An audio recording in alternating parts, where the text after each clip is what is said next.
आपका नाम? आसिम इफ्तिखार। आसिम जी, पूछिए।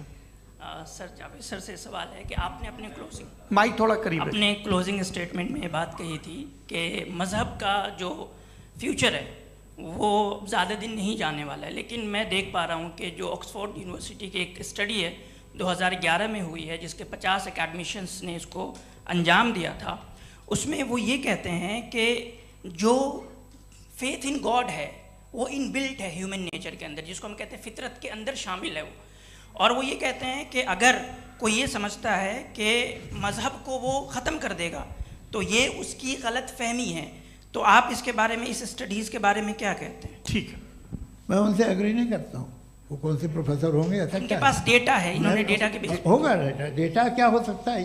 फ्यूचर का डेटा तो नहीं हो सकता ना उनके पास, प्रेजेंट का डेटा हो सकता है। डेटा आपने सुना 100 साल पहले का बाद का डेटा? मैंने तो नहीं सुना आज तक। तो आज उनकी ये राय है और होगी राय, ठीक है। दुनिया में तरह तरह की राय है लोग, लेकिन मैं समझता हूँ कि वक्त के साथ इंसान ज़्यादा से ज़्यादा रीज़नेबल और लॉजिकल होता जा रहा है। आज आप देखिए वेस्टर्न यूरोप में क्या परसेंटेज है नॉन बिलीवर्स की, बहुत हाई। वहाँ चर्च खाली पड़े होते हैं। तो अल्टीमेटली तो इंसान कोई ऐसी बात बहुत अरसे तक नहीं मान सकेगा, चाहे गलत या सही, जो उसे, उसके दिमाग को, उसके जहन को, उसके लॉजिक को अपील न करे। वो कह रहे हैं तो ऑक्सफोर्ड के होंगे तो कैम्ब्रिज के होंगे, तो मुझे क्या लेना देना। उनका डेटा मुस्तकबिल का नहीं हो सकता है। जी दीपक, हाँ पूछिए। मैं आऊँगा, अभी पीछे की साइड भी आऊँगा, माइक वहीं भेजूंगा 2-3 साल के लिए। जी जावेद साहब, आपसे सवाल है। नमस्ते। अरे भाई सर, अगर आप ही लोग तय करना है तो फिर 200 लोग तय कर लें। ये एक साहब नहीं sir, please don't do this sir. Sir, everybody has a right sir, but we can only take selected questions. No sir, ये यंग लोग भी हैं तो इनकी ये अब उतने यंग, सुनिए। भाई आप यंग हैं कि नहीं हैं? वो कह रहे हैं आइए, वो भी ये यंग हैं पूछ रहे हैं ना साहब। भाई। आप उनकी नौजवानी पर दावा उनको ही करने थे। हाँ मुफ्ती साहब, आप यंग, हाँ पूछे। अरे भैया सर, मेरा सवाल ये है। कुछ इनसे भी तो पूछो।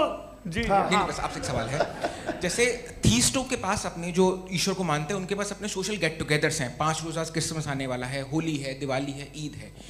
एथिस्ट क्या ऑफर कर रहे हैं? मतलब मैं इनकी दुकान से बोलूं, मैं आना चाहता हूं उस तरफ, पर मैं अट्रैक्ट नहीं हो पा रहा हूं। मैं सोशल गेट टुगेदर्स क्या है आपके पास?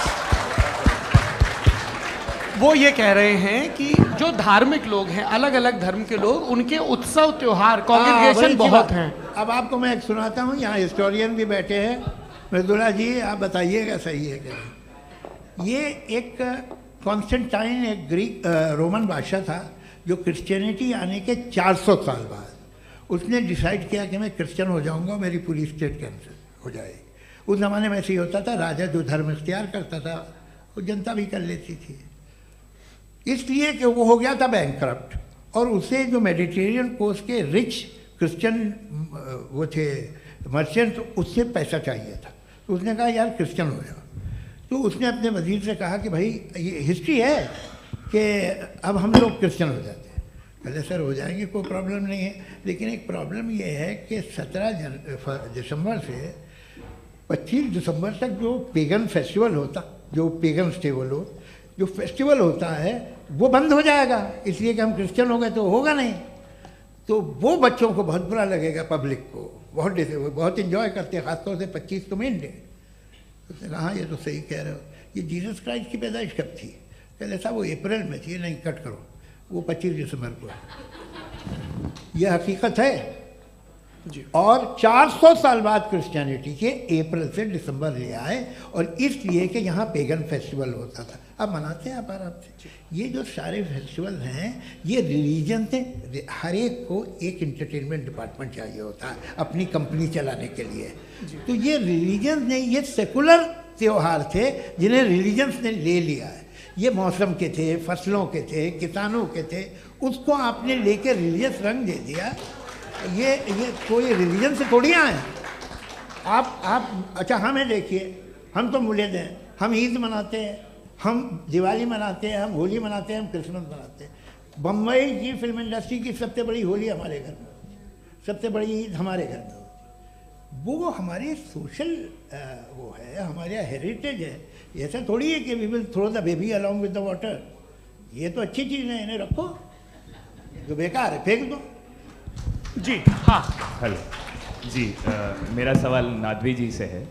जैसा कि आपने बोला कि गॉड टाइम के भी परे हैं और गॉड इतनी कॉम्प्लेक्स चीज़ है कि उसे ह्यूमन माइंड समझ नहीं सकता, और गॉड ने अर्थ पे फ्री विल भी दे दी है, तो आप अपना वक्त ज़ाया क्यों कर रहे हैं गॉड के बारे में बात करके? अपन को तो बात करनी चाहिए कि सोसाइटी को बेहतर कैसे करें। जी मैं गॉड वही बताता है सोसाइटी को कैसे बेहतर करे। अभी मैं आपका जवाब देता हूँ। आपने कहा कि टाइम पे वो एग्जिस्ट नहीं करता, सो मेरा सवाल ये है कि जैसा आपने बोला कि गॉड बहुत ही कॉम्प्लेक्स चीज़ है, मैंने और कहा ही नहीं कि कॉम्प्लेक्स है, तो आपके अल्फाज हैं। कॉम्प्लेक्स का लफ्ज गॉड के लिए सुइटेबल नहीं है। क्यों? क्योंकि कॉम्प्लेक्स वो चीजें होती हैं जो ऑब्जेक्ट हो। God is not an object जिसको आप इंस्ट्रूमेंट के जरिए लेबोरेटरी में जाके टेस्ट करें, oh it's very complex. No, वो कोई कार का इंजन नहीं है। मेरा वो सवाल फिलोसॉफिकली नेसेसरी बीइंग ऐसी बीइंग है जो सिंपल बीइंग है। हाँ, आप उसको मुकम्मल तौर पे उसकी तमाम हिकमतों को जान ले और हर चीज को जान ले, ये पॉसिबल नहीं है, क्योंकि वो ऑल वाइज है, आप ऑल वाइज नहीं है, और वो खुदा है, वो आपको सारी चीजें बता दे, ये जरूरी नहीं। मेरा सवाल ये नहीं था, मेरा सवाल ये था कि जब गॉड इतना परे है इस दुनिया से कि उसने अर्थ पे फ्री विल भी दी है, हम सब ह्यूमंस की फ्री विल है, और जो सोसाइटी में हो रहा है वो अपन लोग डिसाइड करेंगे, तो अपन लोग डिसाइड नहीं करेंगे ना, अपन लोग डिसाइड नहीं करेंगे। गॉड जो है, गॉड ने वो उसकी जात, उसकी एग्जिस्टेंस टाइम एंड स्पेस से परे है, लेकिन वो हमारा टेस्ट ले रहा है और उसी गॉड ने हमें बताया कि तुम्हें क्या करना है क्या नहीं करना है, तो जाहिर उस गॉड की बात सुनेंगे ना हम। जी वो पीछे एक चश्मा लगाए जो मैम खड़ी हैं, उनको दीजिए। हाँ आप जी जी बिल्कुल आएंगे। देखिए मैं कोशिश कर रहा हूँ सब तरफ जाने की। हाँ उनको दीजिए माइक। जी हेलो सर, मैं ओमनी प्रेजेंट नहीं हूँ, टाइम पाबंद हूँ और जहाँ तक कोशिश कर सकता हूँ करूँगा। जी अपना नाम बताइए। मेरा नाम उर्सुला है, मैं दिल्ली यूनिवर्सिटी की एक स्टूडेंट हूँ और मैं स्टूडेंट फेडरेशन ऑफ इंडिया से हूँ। मेरा सवाल मुफ्ती जी से है कि इस हॉल के इस कमरे में बैठ के हम लोग रेप की मोरालिटी के बारे में फिलोसफिकली बात तो कर सकते हैं, बट असलियत ये है कि रोज़मर्रा की ज़िंदगी में औरतें रेप के थ्रू गुजरती हैं, और हम लोग सिर्फ नंबर्स पे इस तरह नहीं देख सकते, क्योंकि कितनी औरतें हैं इन कंट्रीज़ में जहाँ पे आप बता रहे हैं कि केसेस कम हैं, जिनका एक्सेस है कि वो जाके केस फाइल कर सकें। कितनी औरतें हैं जो जिनको काम करने की आज़ादी है उन कंट्रीज़ में। यूरोप में ये आज़ादी आ गई, यूरोप में ये रूल्स आ गए, तो हम आज उसके बारे में बात कर पा रहे हैं। जी जवाब। आपने ये कहा कि कमरे में बंद होकर हम लोग इस पर फिलोसफिकली बात कर सकते हैं, लेकिन हकीकत में क्या हो रहा है, वो ग्राउंड लेवल पे क्या हो रहा है जो बहुत गलत हो रहा है, और वो सफ़र कर रही हैं। आई अग्री, बहुत गलत हो रहा है, और जो गलत हो रहा है उसको हमें रोकना है। और क्यों रोकना है, वो गलत क्यों है? हमारे पास इसका ऑब्जेक्टिव फाउंडेशन है, इनके पास उसका ऑब्जेक्टिव फाउंडेशन नहीं है। मैं ये कहना चाह रहा हूँ कि जहाँ पे भी जुल्म हो रहा है, जहाँ पे भी औरत पे जुल्म हो रहा है, या उसकी इज्जत लूटी जा रही है, या उसे तकलीफ पहुँचाई जा रही है, और सिर्फ औरत नहीं, किसी इंसान के ऊपर भी जुल्म हो रहा है, तो उसके खिलाफ खड़ा होना, ये मॉरलिटी हमारे पास गॉड के पास से आई है। वरना जावेद साहब तो कह रहे हैं कि जो है मेजॉरिटी डिसाइड करेगी, तो मेजॉरिटी तो कभी भी बदल सकती है। क्या आप हाँ। ये थोड़ी सी आपको गलतफहमी है। मैं अगर मेरे जुमले से ये मदना निकला या मैंने कहा, तो ये जुमला मैं वापस लेता हूँ। ये मेरा मतलब ही नहीं था कि मेजॉरिटी डिसाइड करेगी। मेजॉरिटी डिसाइड करे तो दुनिया में बड़ी, वैसे आपने कहा था ये जुमला। अच्छा हो, मैं मान रहा हूँ, बाद में रिकैप कर लेंगे। अरे एक सेकंड, मैं अपनी एक्सप्लेनेशन दे रहा हूँ। मुनासिब बात यह है कि हम सब के सब दिल में जानते हैं कि क्या अच्छा है क्या बुरा है, हमें पता है अच्छी तरह से। जो लोग बुरे काम करते हैं उन्हें भी मालूम अच्छा क्या है। यही तो सवाल था हजरत कि फिर ये मोरालिटी आई कहाँ से? Cross examination. हाँ जी हाँ, मोरालिटी साथ रहने की डिजायर से आई, यानी साथ रहकर जो कुछ कह दे, जो कुछ कर दे, वो हो जाएगा। नहीं नहीं, तो आप कायदे से रह ही कर सकते हैं जब तक लोगों में मोरालिटी हो, वरना क्यास हो जाएगा। ये आपको कैसे पता? जी हमने देखा ना, जहाँ मोरालिटी का क्यास हो गया, हम देखते हैं। कहाँ पे देखते भाई? तो दुनिया में आप जो कह रहे हैं, आप कहीं पे अगर गलत हो रहा है इस बहस तो के उसको बाद आप देखिए, आप एपिस्टेमोलॉजी की बात कर रहे हैं, मैं ऑन्टोलॉजी की बात कर रहा हूं। मैं इस बहस के बाद आप दोनों लोगों को चाय पे होस्ट करूंगा, वहां पे क्रॉस एग्जामिनेशन कर लीजिएगा। अभी ऑडियंस का हक मार रहे हैं आप लोग भाई, सर जस्ट लोग हैं आप लोग। और ये भाई ये हाँ, उधर आएंगे, उधर जी सर आएंगे। अच्छा सर, मेरा नाम लईकुर रहमान है और मैं अलीगढ़ मुस्लिम यूनिवर्सिटी का स्टूडेंट हूँ, और जहाँ तक मुझे पता है कि sir you are also product of Aligarh Muslim University. मैं भी उसी चमन का बुलबुल। हाँ सर, तो बड़ी खुशी हुई मुझे जान करके कि मैं आपसे मिलूँगा। सवाल सर मेरा सवाल यह है, सर सैयद अलैहि रहमा का नज़रिया ये था कि खुदा के वजूद को अक़ल के दायरे में रह कर के तलाश करना, न कि पूरी तौर से उसका इनकार कर देना। Sir how will you define it? नहीं तो ये तो आप इन्हें बताइए। ये सवाल आप आपसे के खुदा का वजूद साबित कर रहे हैं। तो सर आपने इनकार कर रखा है, इस वजह से मेरा क्वेश्चन उन्होंने यही सर से एक सेकंड, सर सैयद ने यही कहा ना कि अक्ल से आप खुदा के वजूद को साबित नहीं कर सकते, यही कहा ना भाई। वो उन्होंने कहा कर सकते हैं और वो कर दिया गया आज। वो फोन दो।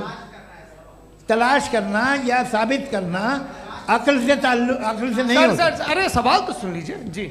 अक्ल से नहीं हो सकता है, यही कहा ना आपने। अक्ल से हो सकता है, अरे वो यही कह रहे हैं भाई, आप बता रहे हो सकता है, वो तो कुछ और। आप अगर सर देखो नौजवान फोन ले लो, वो इतनी कमाल की यूनिवर्सिटी है। अरे भाई दे दो ना जरा, एक मिनट दे दो भाई, मेरी बात सुनो, माइक पे बोलो ताकि जो लाखों लोग देख रहे हैं। माइक दे दो ना। अरे देंगे ना माइक, तुम ठहरो तो। हाँ सर मेरा सवाल ये था कि सर सैयद अलैहि रहमा का एक नज़रिया था अपना कि खुदा का जो वजूद है उसको अक़ल के दायरे में रह कर के तलाश करना है, न कि पूरे तौर से इनकार कर देना है। ये उनका कॉन्सेप्ट था। लेकिन मेरा सवाल ये है कि आप इसको कैसे डिफाइन करते हैं, एक्सप्लेन कैसे करेंगे, मैं आपसे जानना चाहता हूँ, क्योंकि you are the product of Aligarh Muslim University. मुझे अक़ल के दायरे में रख के मैंने बहुत तलाश की, मुझे मिला नहीं। हाँ ये इधर वो चश्मा लगाए जो, हाँ उनको दे दीजिए। जी जी फटाफट पूछिए, बस 5 मिनट है, 5 मिनट में खत्म हो रहा है। हाँ अस्सलाम वालेकुम मुफ्ती साहब। एंड मेरा सवाल जावेद अख्तर साहब से। क्या नाम है आपका? अरे भैया सब मुझे पूछ रहे हो। फैज पूछिए फैज साहब। तो मेरा सवाल ये है कि अभी जो एथियस्ट है वो problem of evil argument use कर रहे हैं अगेंस्ट मुस्लिम्स, राइट? कि इस दुनिया में इतना सारा इविल है और अगेंस्ट मुस्लिम तो यहाँ अगेंस्ट थियस्ट। हाँ थोड़ा सा करेक्ट कर लीजिए भाई, पूरी मशक्कत ही इसी बात की थी कि किसी एक मजहब पे बात न टिके। जी तो बेसिकली ये आर्ग्यूमेंट ऐसा है कि इस दुनिया में इतना ज़्यादा ईवल एग्जिस्ट करता है और अगर एक ऑल गुड गॉड है तो वो रोकता क्यों नहीं है? लेकिन इस सवाल में एक हिडन अजम्पशन ये है कि इस दुनिया में ईवल एग्जिस्ट करता है। अब एथियस्ट ये कैसे ऑन्टोलॉजिकली प्रूव कर सकते हैं कि इस दुनिया में ईवल एग्जिस्ट करता है? मैं आपको बताता हूँ, थोड़ा सा समझा। नहीं सर हम लोग इनको सुनने आए। नहीं please don't do that. I want to explain ontologically. नहीं हम समझ गए सर, इनको अब जवाब देने दीजिए। अच्छा सवाल पूछ लो। मैं अभी तक क्या था वो मैं थोड़ा सा ऐड ऑन कर लेता हूँ। तुम गुरु, तो हम जब इसका राउंड 13 करेंगे ना तब तुमको स्टेज पे बिठाएंगे। जी तो हाँ जल्दी से। तो देखिए एथियज्म के हिसाब से सब कुछ रैंडमली बन गया है, सब कुछ एटम्स और मॉलिक्यूल्स है। एक पत्थर में और मुझ में सिर्फ इतना फर्क है कि हम लोग एटम्स और मॉलिक्यूल्स का अलग अलग रीअरेंजमेंट है। अब एक पत्थर को कोई इंसान तलवार से 2 टुकड़ों में काट दे या मुझे, according to atheism it is same. There is no evil and good according to atheism. जी अच्छा फैज साहब का सवाल ये है कि हाँ कोशिश भी करते तो इससे गलत सवाल नहीं कर पाते। एक लाइफ फॉर्म है और लाइफ फॉर्म में फीलिंग्स हैं, मतलब लाइफ फॉर्म सुनता है, देखता है, टेस्ट कर सकता है, फील कर सकता है। तो उसकी ये जो क्वालिटी इस बबल में आ गई है वो जानवर में भी है, इंसान में भी है। तो जाहिर है कि उसे कोई तकलीफ पहुंचेगी, तो चूंकि उसके पास वो सेंसिटिविटी है तो मैं करेगा। पत्थर में वो सेंसिटिविटी नहीं है। तो ये क्या सवाल हुआ कि अगर पत्थर को काटा तो पत्थर को तकलीफ नहीं होती, तो आपको काटे तो आपको क्यों तकलीफ हो? बैठ जाइए। जी हाँ अगला सवाल। हाँ पूछे जी जावेद अख्तर साहब। अरे भैया सब आप लोग मुफ्ती साहब को छोड़ रहे हैं, मेरे ही पीछे पड़े हैं क्या? चलो बोलो भाई। You asked how God can exist when children die in Gaza. Huh? You asked how God can exist when children die in Gaza, and you also mentioned the rise of atheism in Europe. But the same events also are leading many atheists and non-believers to turn towards faith. How do you interpret this contradiction, where suffering pushes some away from God, yet brings others closer to belief? आपको एक बात बताऊं, दुनिया perfect तो कहीं भी नहीं है, हर जगह कुछ खामियां हैं। बेटा एक मिनट, मैं आप ही को कहेंगे, देखो वो तो कुछ खामियां, कमज़ोरियां, खराबियां सब जगह है। लेकिन अगर देखोगे ईमानदारी से कि दुनिया सबसे ज़्यादा महज़ब कहाँ है, एक आम शहरी को कहाँ हुकूक हासिल हैं, वो बोल सकता है, अपनी मर्ज़ी से काम कर सकता है, अपनी मर्ज़ी से राय दे सकता है, हुकूमत के ख़िलाफ़ बोल सकता है, बरसरे इक़्तिदार लोगों के बारे में बोल सकता है, सरमायादारों के ख़िलाफ़ बोल सकता है। तो आपको ये स्कैंडिनेवियन कंट्रीज़ में मिलेगा, वेस्टर्न यूरोप में मिलेगा। मैं नहीं कह रहा वो परफेक्ट है, बिल्कुल नहीं, वहाँ बहुत ख़राबियाँ भी हैं, परफेक्ट तो कोई नहीं। लेकिन जिन जिन मुल्कों में, लैटिन अमेरिका देखो, गल्फ़ देखो, वहाँ पर आपको ये ज़रूर है कि रेप नहीं होते होंगे। रेप की ज़रूरत क्या है भाई? उसको तो ख़रीद लो, घर में रखो, सड़क पर रेप करने की क्या ज़रूरत है? मगर सुनिए सुनिए सुनिए, मगर हकीकत ये है कि वहाँ शख्सी आज़ादी राय देने की, बोलने की नहीं है। जी, ये एक आखिरी सवाल मुफ्ती साहब से। हाँ मैम, इनको माइक दीजिए। शुक्रिया। मेरा नाम मनीषा है, मैं हरियाणा से आई हूँ। मैं मुफ्ती साहब से एक बात पूछना चाहती हूँ। आप बार बार जावेद साहब को कॉन्ट्राडिक्ट तो कर रहे हैं कि आपने ये कहा, लेकिन आप भी अजम्पशंस के बेसिस पे बात कर रहे हैं। आपने खुदा के होने का कौन सा प्रूफ पेश किया है, खुदा की एग्जिस्टेंस का? अब इस सवाल को अलग रहने दीजिए, कौन एथीस्ट है कौन नहीं है। और दूसरी बात जो आपने एक छोटी सी कही थी कि ये फ्री विल का इस्तेमाल करता है इंसान अपनी, लेकिन उस फ्री विल का इस्तेमाल में मतलब खुदा ने ये दे दी सबको ये इजाज़त कि वो कितना घिनौनापन और कितने ज़्यादा ख़राब से ख़राब तरीके इस्तेमाल कर सकते हैं। जवाब सुनते जी। आप फ्री विल को मानती है ना, या अब कहती है कि फ्री विल नहीं है ना? मानती है ना? तो अब आपके पास इसका कोई एक्सप्लेनेशन नहीं है कि अगर एक इंसान उस फ्री विल का इस्तेमाल करके गलत काम कर रहा है और बच के अच्छी ज़िंदगी गुजार के निकल जा रहा है, उसका कोई रिकम्पेंस नहीं है। हमारे वर्ल्ड व्यू में जो इंसान गलत काम कर रहा है उसको भी रिकम्पेंस यानी उसका बुरा बदला मिलना है, और जो सही काम कर रहा है उसको सही बदला मिलना है। लिहाजा जो फ्री विल है वो इस तरीके से है कि एक लिमिटेड टाइम तक खुदा ने मोहलत दी है। ऐसा नहीं कि छूट दे दी, जो करना है करते रहो हमेशा। वक्त आएगा जब एग्जाम का टाइम खत्म होगा तब रिजल्ट आएगा, दौराने एग्जाम जबरदस्ती आपको नहीं बताया जाएगा। अरे भाई एक सेकंड, जी एक सवाल मुफ्ती साहब से मेरा, मुफ्ती साहब से जी, हाँ मैम रुक जाइए, आपसे फोन, आप इसके बाद आपसे यही रहेंगे वो। हाँ बोलिए। मैं मुफ्ती साहब एक ही सवाल करता हूँ कि अगर जो हो रहा है फ्री विल से हो रहा है और एक दिन बरोज़ क़यामत इंसाफ होगा मैशर में वगैरह वगैरह, तो दुआ क्यों मांगते हैं लोग? दुआ मांगते हैं इसके मतलब है अभी भी उसने ये डिपार्टमेंट रखा है कि मैं रोज़मर्रा की ज़िंदगी में बिल्कुल बिल्कुल ही कैन। तो तुम कैन हो, तुम मुझे नौकरी दिला देते हो, मेरे बेटे को ग्रीन कार्ड दिला देते हो, और 45,000 बच्चे मरते उन्हें रोकते नहीं हो। नहीं तो क्या आप ये कह रहे हैं कि इस दुनिया में जालिमों को कभी पकड़ ही नहीं होती है? अरे जो भी पकड़ होगी वो बच्चे रोते हैं। बिल्कुल, देखिए मैंने अपने ओपनिंग स्टेटमेंट में यही कहा था कि जनाब जावेद साहब सिर्फ इमोशनल आर्गुमेंट देंगे। This is an emotional argument. ये छोटे मोटे इसके पीछे का रीजन मैंने बताया क्या है, इसके पीछे का विजडम क्या है मैंने बताया। मंच से आप लोगों को सज्जनों इसलिए कह रहा हूं ताकि थोड़ा सा आपके कॉन्शियंस पे जोर रहे कि आपको ऑर्डर बचा के रखना है।